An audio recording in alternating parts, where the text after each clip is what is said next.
இவள் ஒரு சாதாரணமான மென்மையான சேவகி கிடையாது. இவள் வீரமங்கை, சத்திரிய குலத்தை சேர்ந்தவள். இவள் என்னுடன் வா.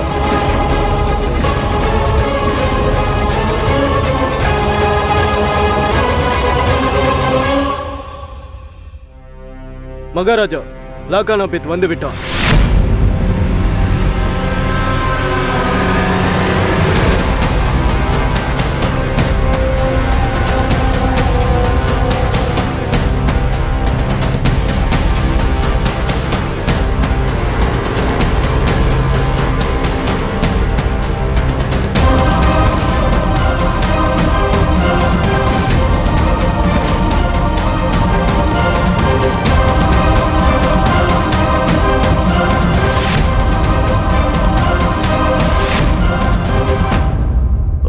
என்றால் நீதான் லாக்கானாபித்தா?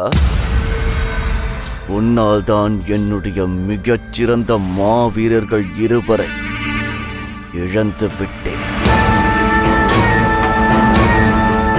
ஒரு அறிவுரையாளன் இந்த அளவிற்கு புத்திசாலியாக பேசுகிறான் என்றால் எனக்கு சற்று சந்தேகமாக உள்ளது. உனக்கு எவ்வாறு அவ்வளவு ஆழமாக நம்பிக்கை வந்தது? தாகத்தான் சந்திரகுப்தன் என்று எவ்வாறு கூறினாய்? அது சாம்ராட் அவர்களே, நானோ ஒரு முடி திருத்துபவன். இதற்கெல்லாம் உங்கள் மன்னருடைய கருணைதான் காரணம். அவர்தான் என்னை அரசு ஆலோசகராக நியமித்தார். அதோடு ஒரு அரசு ஆலோசகராக இருக்கின்ற காரணத்தால் அவரை பாதுகாப்பது என்னுடைய கடமையாக நான் நினைக்கிறேன். ஒரு ஆபத்து நெருங்குவது போல் தெரிந்தாலும் நான் உடனே எச்சரிக்கை செய்வேன். ஆனால் எந்த விஷயத்தை பற்றி எனக்கு விவரமாக தெரியாதோ பிறகு எப்படி நான் எச்சரிக்கை செய்வேன்? அதனால் சங்கடம் வருகிறது என்று தெரிந்தவுடனே என் மனம் கூறியது. எனக்கு சந்தேகம் ஏற்பட்டு விட்டது. அதனால் நான் அவர்களை பின்தொடர்ந்தேன். அப்படி பின்தொடர்ந்ததால் என் சந்தேகம் வலுவாகிவிட்டது. எப்படி தெரியுமா? அவர்களை நான் பிரபுவுடைய நம்பிக்கையான சேவகன் அகஜேன் மற்றும் பிரபுவின் நம்பிக்கையான சேவகி கஜரியை பிணமாக பார்த்தேன். அங்கு அவர்கள் பிணங்கள் மட்டும் இல்லை சாம்ராட் அவர்களே, அவர்கள் குடும்பத்தாரையும் கொடூரமாக கொன்றிருக்கிறார்கள். அப்போது எனக்கு தோன்றியது, இவ்வளவு கொடூரமாக கொலை செய்பவன் மகத நாட்டின் எதிரி சந்திரகுப்தனும் அவனுடைய ஆட்களாகத்தான் இருக்க வேண்டும் என்று. நான் என்ன செய்வேன்? என்னால் ஒரு பெரிய தவறு நடந்து விட்டது. மன்னிக்க முடியாத தவறு செய்து விட்டேன். இருந்தாலும் தாங்கள் இதை நம்பிக்கை துரோகம் என்று கூறக்கூடாது. நீங்கள் என் தலையை வெட்டி சாய்க்கலாம், அதை ஏற்றுக்கொள்வேன். ஆனால் இந்த மாதிரியான தவறுகள் அரசு விவாத அரங்கில் நடக்கத்தானே செய்யும். இதெல்லாம் தெரியாமல் தான் நடந்திருக்கிறது பிரபு, தெரியாமல் தான் நடந்திருக்கிறது. அப்போது இருந்த சூழ்நிலையும் ஆதாரமாக காட்டிவிட்டது. அந்த ஆதாரங்களும் இதைத்தானே கூறியது, இதை எச்சரிக்கை செய்தது. அவன் சந்திரகுப்த மௌரியன் என்று. கேட்பதற்கு மிக நன்றாக உள்ளது.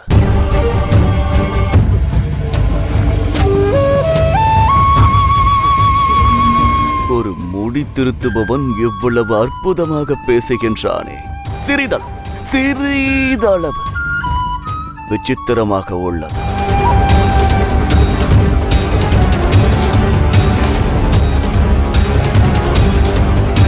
சம்ராட், நான் தான் உங்ககிட்ட சொன்னேனே, இந்த முடி திருத்துறவன் புத்திசாலி. இவன் சொல்றான், சாம்ராட் தனானந்த் ஆட்சி காலம் நடக்கும் போது ஒரு முடி திருத்துறவன் தன்னோட தொழிலை மட்டுமே பார்க்க கூடாதுன்னு சொல்றான். எவன் புத்திசாலியாக உள்ளானோ அவனிடம் ஜாக்கிரதையாக இருக்க வேண்டும் என்று உனக்கு தெரியாதா? எவ்வாறு அவன் உண்மையை ஆதரிக்கின்றானோ அவ்வாறே உண்மை இல்லாததையும் அவனால் உண்மையாக்க முடியும் என்பதை அறிய வேண்டும். என்னை பொறுத்தவரையில் இப்பொழுதும் இவன் ஒரு முடி திருத்துபவன் என்பதை என்னால் நம்ப முடியவில்லை. அருமையாக கூறினீர்கள் மகாமகி. எனக்கும் அதே சந்தேகம் உள்ளது. இவன் முடி திருத்துபவன் கிடையாது. உங்களுக்கு சந்தேகமா இருந்தா அதுக்கு ஏதாவது காரணம் இருக்கும். நான் இப்பவே நம்மளோட வீரர்களை இவனோட ஊருக்கு அனுப்புறேன். இவனை பத்தின உண்மைகளை தெரிஞ்சுக்கிட்டு வர சொல்றேன். உன்னை போன்ற மூடர்களை நம்பி நான் மகத நாட்டிற்கு மகாராஜாவாகவில்லை. இவன் யார் என்கின்ற உண்மையை நானே தெரிந்து கொள்ள முடியும். இவனை எப்படி சோதிப்பது?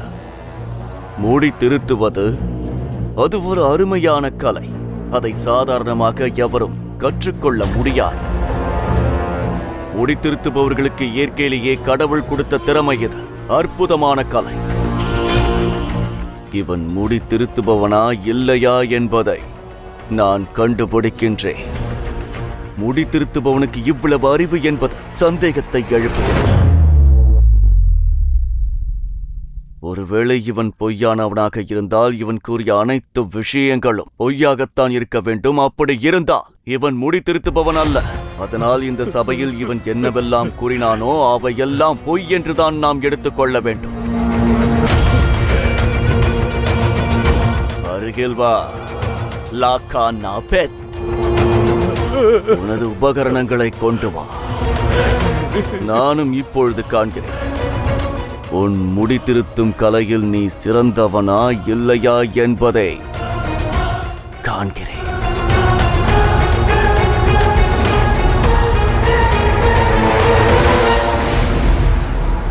உள்ளே வா.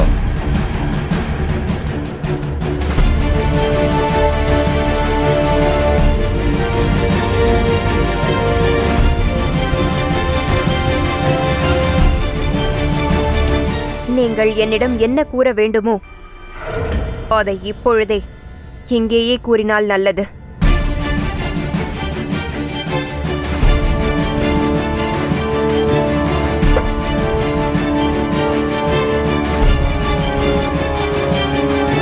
என் மனதில் இருக்கும் விஷயத்தை எப்படி வெளிப்படையாக சொல்வேன்?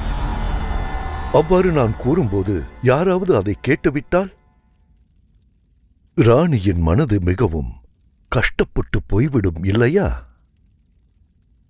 சரியா மகாராணி மூரா?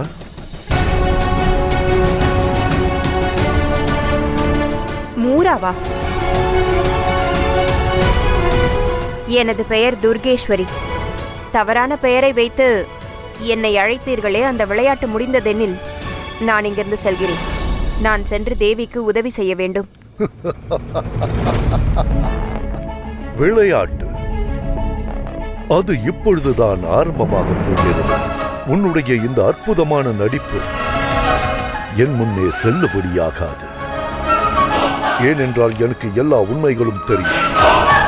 நிஷும்பக் சரியாகத்தான் சொன்னார். அர்ஜுன் தான் சந்திரகுப்தன் என்று. அவன்தான் பிப்ளிவனின் ராஜகுமார்.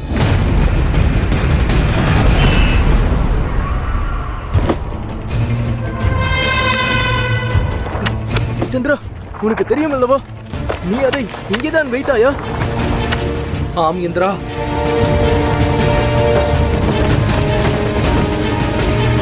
நான் அதை இங்குதான் வைத்திருந்தேன், எனக்கு தெரியும்.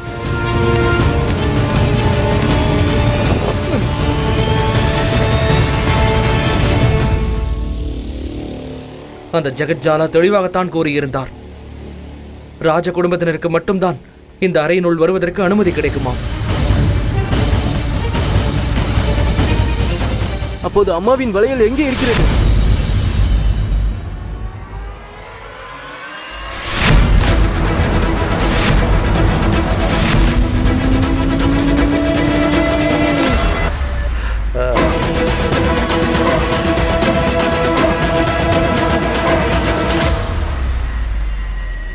இது போதும்.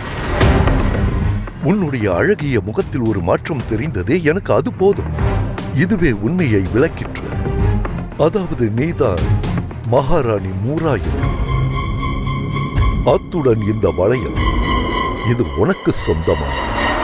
உன்னுடைய அன்பான மகன் சந்திரகுப்தனுடைய விலைமதிப்பற்ற சொத்தாயிற்றே. அத்துடன் எனக்கு முழு நம்பிக்கை உள்ளது. சாம்ராட் தனானந்தன் இந்த வளையலை பார்த்தால் அனைத்து உண்மையும் தெரிந்துவிடும்.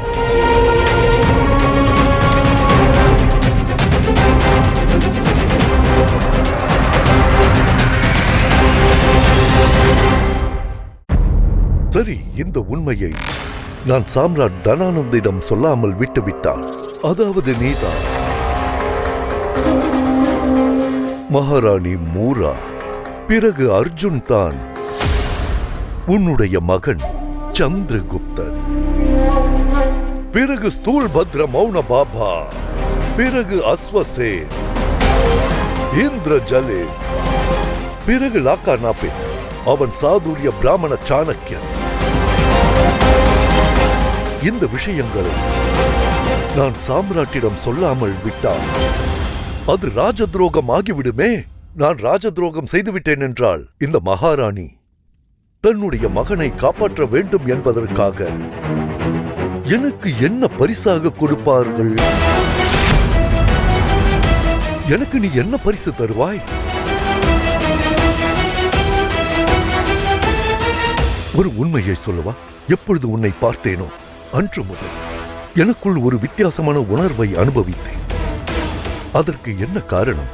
நீ ஒன்றும் சாதாரண தாசி அல்ல, நீ ஒரு மகாராணி. அத்துடன் இன்று வரை ஒரு மகாராணியை அடைய வேண்டிய பாக்கியம் எனக்கு கிடைக்கவே இல்லை. அந்த ஒரு பாக்கியத்தை நீ எனக்கு கொடு. அப்படி கொடுத்து நீ அனைவரையும் காப்பாற்றிவிடு. சரி,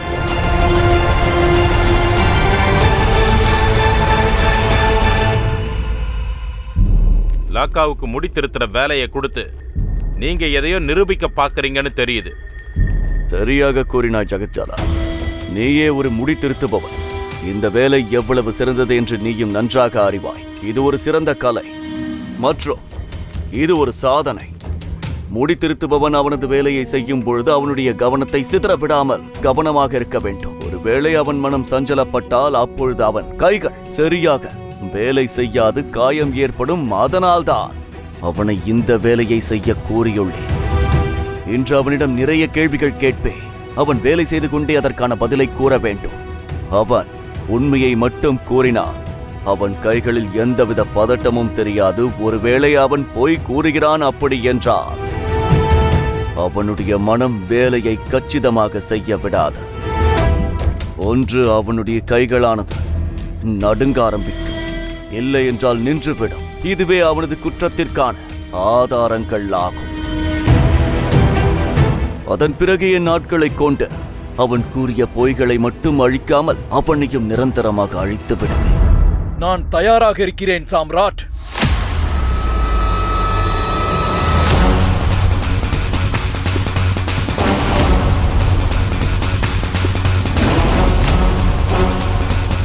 இங்கு நானும் கூட தயாராக உள்ளேன். லாக்கா நாபேத்.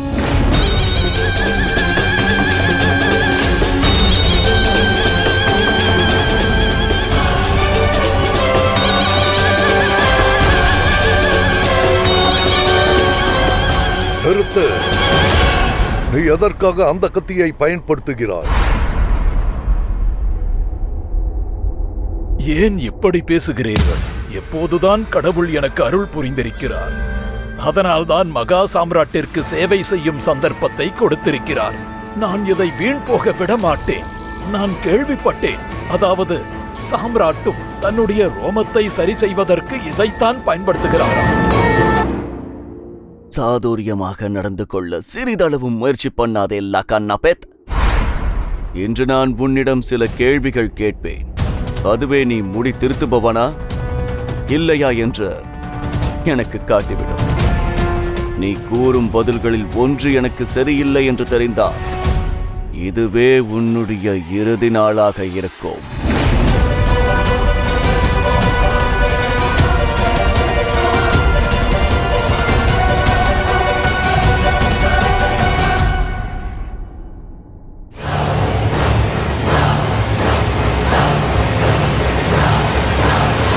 உனது பெயர்?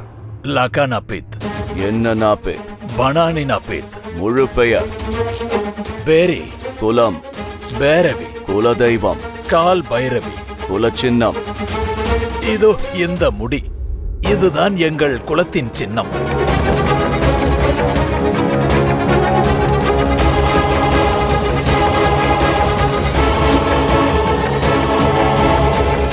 தந்தை பெயர்? பந்தா. பாட்டனார் பெயர்? மகத். முப்பட்டனார் பெயர்? தோஹி. ஊர்? ஜாலாவாடி. நிரந்தர ஊர்? தர்சா.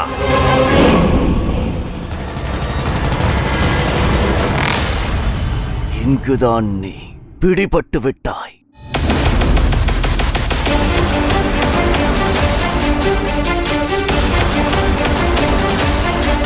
நீ விரித்த வலையில் இப்பொழுது நீயே சிக்கிவிட்டாய். லாக்கா நாபெத். நீ அனானி நாபித் என்றுதானே என்னிடம் கூறினாய். அனானி நாபித்காரர்கள் தர்சாவை சேர்ந்தவர்களே கிடையாது. மன்னிக்க வேண்டும் சாம்ராட். இப்போது தங்களிடம் நான் பொய் கூறவில்லை. அதாவது பிராமணர்களில் அவர்களுக்கு கோத்திரம் ஞாபகம் வரவில்லை என்றால் அவர்கள் தங்களை கௌஷிக கோத்திரம் என்று கூறிக்கொள்ளலாம். அதே போலத்தான் எங்களுக்கும் இருக்கிறது. எங்களின் நிரந்தர இடம் தெரியவில்லை என்றால் தர்சாவைச் சேர்ந்தவர்கள் என்று கூறிக்கொள்ளலாம்.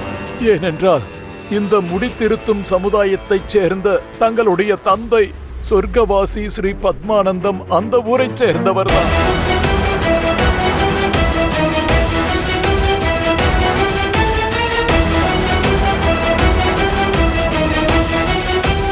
நான் வைத்த பரீட்சையில் நீ தேர்ச்சி பெற்று விட்டாய். உனது அடையாளம் என்னை நம்ப வைத்து விட்டது. சபையில் நீ என்னவெல்லாம் கூறினாயோ அவை உண்மை என்று ஏற்றுக்கொள்கிறேன். அதனால் உன்னுடைய பதில்களில் நான் மகிழ்ச்சியடைந்தேன். அதனால் உன்னை இப்பொழுது கௌரவிக்க வேண்டும். பத்ரசால்,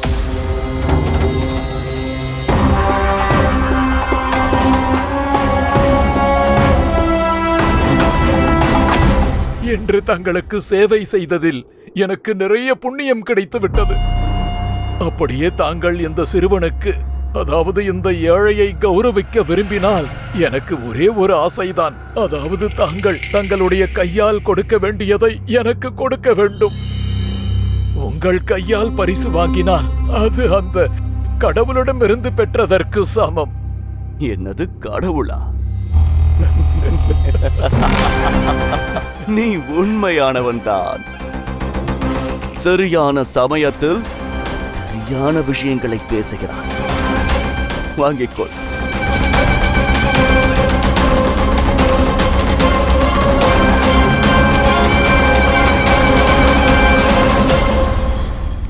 இந்த ஆபத்தை எப்படியோ கடந்து விட்டோம்.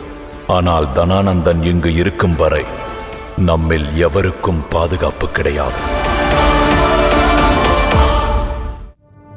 நீ என்ன நினைத்தாய்?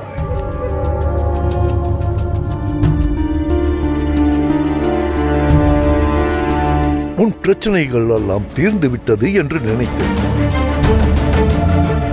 பிரச்சனைகள் இப்பொழுதுதான் ஆரம்பிக்கிறது. இருந்தாலும் நான் உனக்கு ஒரு வழியை காட்டிவிட்டேன்.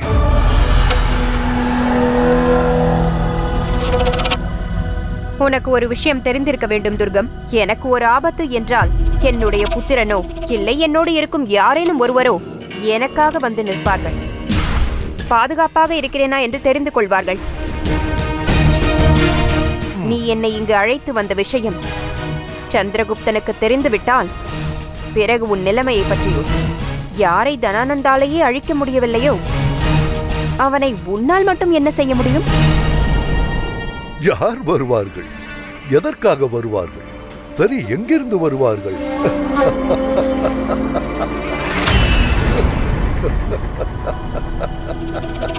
வணங்குகிறேன். லாக்கானபிக் பொய் சொல்லவில்லை என்ற உண்மையை சொல்லத்தான் நான் இங்கே வந்துள்ளேன். அவர் உண்மையானவர் என்று சாம்ராட் முன்பே நிரூபித்து விட்டார்.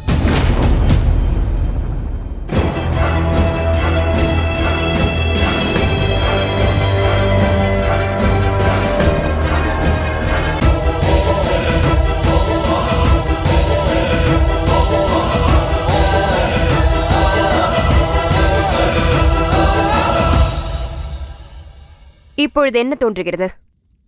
இவன் செய்தி சொல்லவா இங்கு வந்தான்? இல்லை, நான் பாதுகாப்பாக இருக்கிறேனா இல்லையா என்று தெரிந்து கொள்ளத்தான் இங்கு வந்தான். சந்திரகுப்தனிடம் நான் பாதுகாப்பாக இருக்கிறேன் என்று கூறுவான். அதன் பிறகு சிறிது நேரம் கழித்து வேறு ஒருவர் வருவார்கள். இதே போல் யாரேனும் ஒருவர் இங்கு வந்து கொண்டுதான் இருப்பார்கள். துரோகம்! எனக்கு துரோகம் செய்ய முயற்சி செய்யாதே.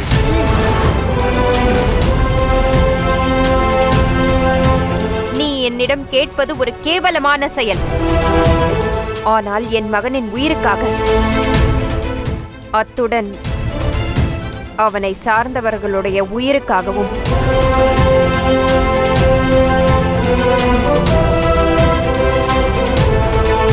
முடிவெடுத்து விட்டேன்.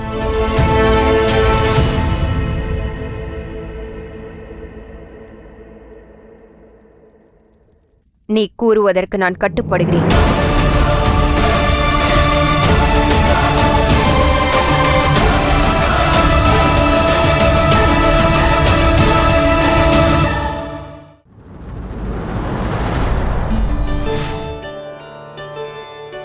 நதிக்கென்று ஒரு நியதி இருக்கிறது.